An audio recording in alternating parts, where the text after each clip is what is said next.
Hello all, I'm Dustin and this is Kimberly, and we are talking about pushing open during an unprecedented pandemic. And yes, we like alliteration and that's why we picked that title.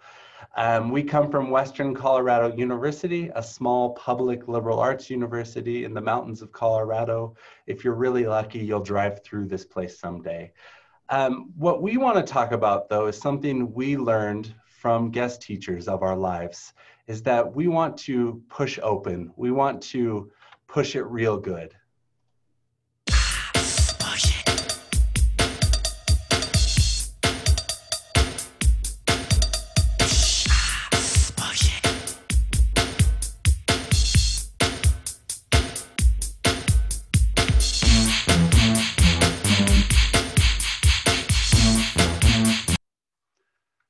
That's probably all we can give you because of fair use, but you should go find Salt and Pepper. They're not a part of your life any longer. While we're pushing open, we're going to be talking about some big things and some small things that we've done to change the way that we think about our approach to open educational practices at Western Colorado University. First and foremost, the world has changed. We're still in the middle of a pandemic, no matter what some people think, and life at universities has changed drastically. For example, we have a huge amount of exterior pressure on our budgets right now. There have been massive budget cuts at our university and many others, and we expect those budget cuts to continue for the next several years. So because of those things, we're not buying any new materials this year. That's how deep the cut is. We're having to lose some of our databases.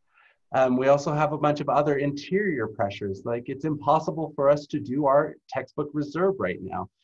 We wouldn't be able to quarantine materials long enough to effectively have a textbook reserve. So because of these interior and exterior pressures, we are learning new ways to push open in 2020. Kimberly? So what we found during this admittedly challenging time is actually a way to change our mindset around pushing OER. We found existing places to apply added pressure as well as new opportunities that have opened up for us. Dustin? Yeah, and we're going to talk about our traditional methods and our new methods, but they've all been intensified. So traditionally, we really only talked about OER when we told people we were going to talk about OER, when we were going to have a workshop on open practices, when we were going to be providing resource lists or doing things along those lines. These are very traditional ideas. We also have had a grant program to help faculty adopt OER by creating stipends. These are the traditional things we've been doing that have intensified because of the pandemic, but we were very narrow in our mindset when we think about it now, about where we provided information about open practices. But things have changed for us internally, and the pandemic has changed us externally. So Kimberly, why don't you tell us about the first big change? So as Dustin mentioned, we're a small university, which isn't quite an excuse, but the truth is our online education department is new. So because we have this new department, we have influence with faculty that we've never had before. We also adopted Canvas just before the pandemic hit. So now that everyone is using that LMS and running some type of hybrid course due to COVID, OER seems so much more accessible to our instructors. And now that we have an instructional designer at our faculty's disposal, it seems a lot more possible to take on the extra work that comes with changing your curriculum and restructuring it around open resources. Dustin? So those are our two traditional places, but we've now empowered team members through training and conversations to push open at other services within the library. So for example, our textbook reserve manager is now very adept at having conversations about open educational resources with faculty as they come to her to discuss their needs for the semester. This is a new area in our services in order to open up this conversation. So this has really diversified our approach, and there's other places we've done that as well. Kimberly? Another one of those places is through our interlibrary loan manager.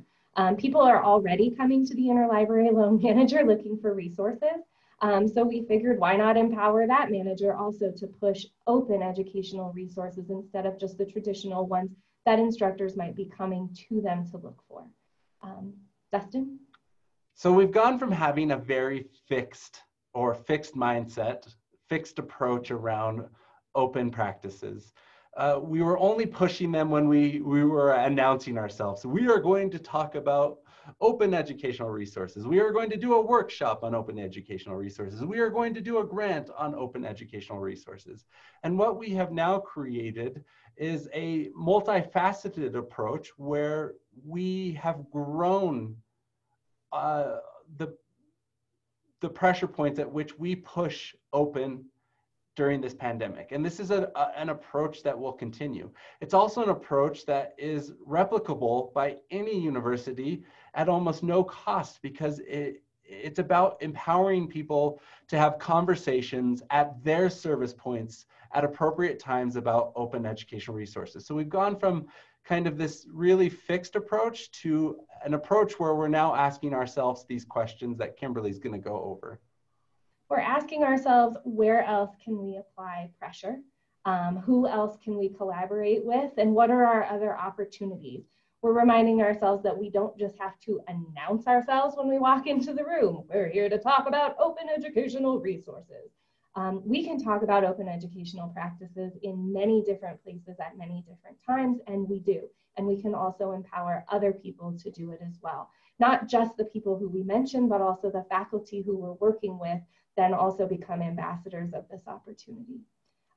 So what we found during this pandemic is that there's just so many more places to apply that pressure and to encourage people to adopt these open educational practices.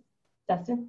So now we know that, we've always pushed open practices, but now we can push it real good through our new multifaceted approach that empowers our entire team to work together. Thank you for listening. Thank you for watching. If you have any questions, please reach out to either of us. We know it's a simple thing that we're talking about, something that many of you have always done, but a good reminder that a multifaceted approach is going to bring up this conversation more often and plant those earworms that are going to make a difference for our students, for our faculty, for our world. So thank you for joining us, and have a great conference.